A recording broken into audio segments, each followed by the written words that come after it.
Hello friends, मैं let's begin से शिल्पी। Friends, आज का मेरे ये वीडियो एक नई किताब के साथ। आज जिस किताब को मैं आपके साथ शेयर करने वाली हूँ उसका नाम है अपने भीतर छुपे लीडर को कैसे जगाएं। ये एक बहुत अच्छी किताब है जिसको लिखा है जॉन सी मैक्सवेल ने। यूं तो ये किताब लीडर्स के लिए है, लेकिन हर इंसान के भीतर एक लीडर छुपा हुआ होता है। बस वो अपनी अपनी परिस्थितियों के अकॉर्डिंग बाहर निकल के आता है। आज इस बुक में से जो मैं आपके साथ शेयर करने वाली हूँ वो हमारे नकारात्मक विचार समय समय पर जो हमारे भीतर आते रहते हैं उनसे हमें कैसे दूर रहना है उसके बारे में है। तो मैं पढ़ना शुरू करती हूँ। सौभाग्य से समय के साथ साथ नकारात्मक नजरिए की जगह सकारात्मक नजरिया डाला जा सकता है। एक बार फिर मुझे दोहराने दें कि यह युद्ध कभी खत्म नहीं होता, परंतु यह इतना महत्वपूर्ण युद्ध है कि इसमें हमें लगातार प्रयास करते रहना चाहिए। हम नकारात्मक विचारों को जितना ज्यादा उखाड़ेंगे और उनकी जगह सकारात्मक विचार रोपेंगे, हमें व्यक्तिगत नवीनीकरण का उतना ही ज्यादा अनुभव होगा।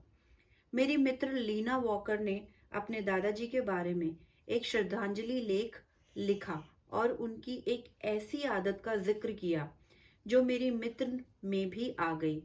यह शब्द बेहतरीन ढंग से बताते हैं कि नजरिए के विकास की निरंतर प्रक्रिया कैसे चलती है और नकारात्मक चिंतन को जीतना क्यों महत्वपूर्ण है।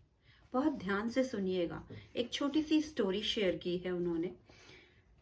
हर साल जब बसंत आता है तो मुझे सफेद बालों वाले एक बूढ़े आदमी की याद आ जाती है जो इस मौसम में युद्ध करने जाता था। उसका दुश्मन कोई हाड़ मास का आदमी नहीं था, बल्कि एक छोटा पीला फूल था जिसका नाम था सरसों। खेतों और घास के मैदानों में यह पीला पौधा हानि रहित दिखता है, परंतु हर साल इसका दायरा बढ़ता रहता है और अंत में यह पूरे खेत पर अपना साम्राज्य स्थापित कर सकता है।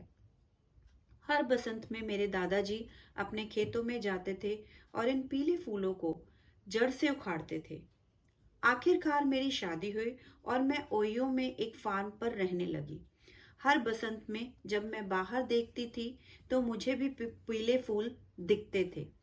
शुरू में तो कई साल तक फार्म पर रहते समय मैंने इन फूलों को कुछ नहीं किया, परंतु जब मुझ में परिपक्वता आई तो मैंने अपने दादाजी के प्रयासों की बुद्धिमानी को समझा। मैंने भी उन्हीं की तरह आगे बढ़कर दुश्मन से युद्ध करने का फैसला किया। अब हर साल जब मैं खेतों में जाती हूँ और सरसों के इक्का दुक्का पौधों को उखाड़ती हूँ तो मुझे महसूस होता है जैसे मैं अपने दादाजी को श्रद्धांजलि दे रही हूँ।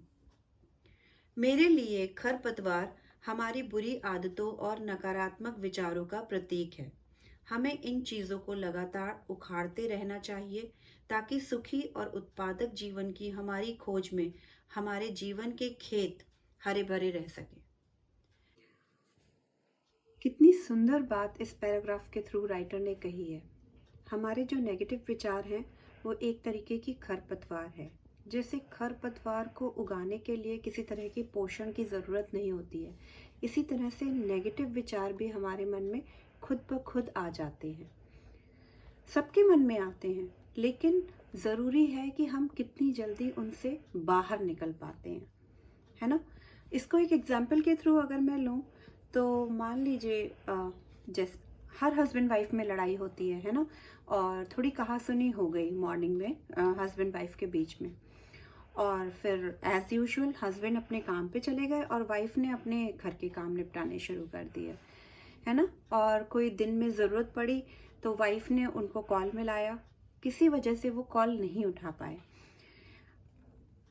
वाइफ के मन में सबसे पहले क्या आएगा, देखो आज मेरी उनसे लड़ाई हुई है और वो जो है इसी वजह से मेरा फ़ोन भी नहीं उठा रहे हैं।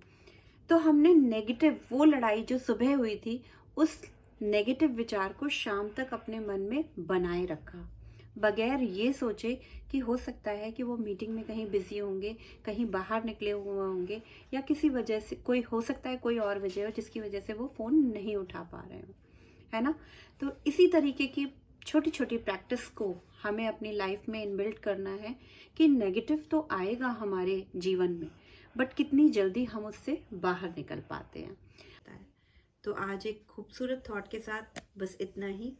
अगर आपको मेरी बात अच्छी लगी हो, मेरा थॉट अच्छा लगा हो, तो please like and subscribe my channel. और हाँ, याद से बेल आइकन दबाना मत भूलिएगा। Thank you.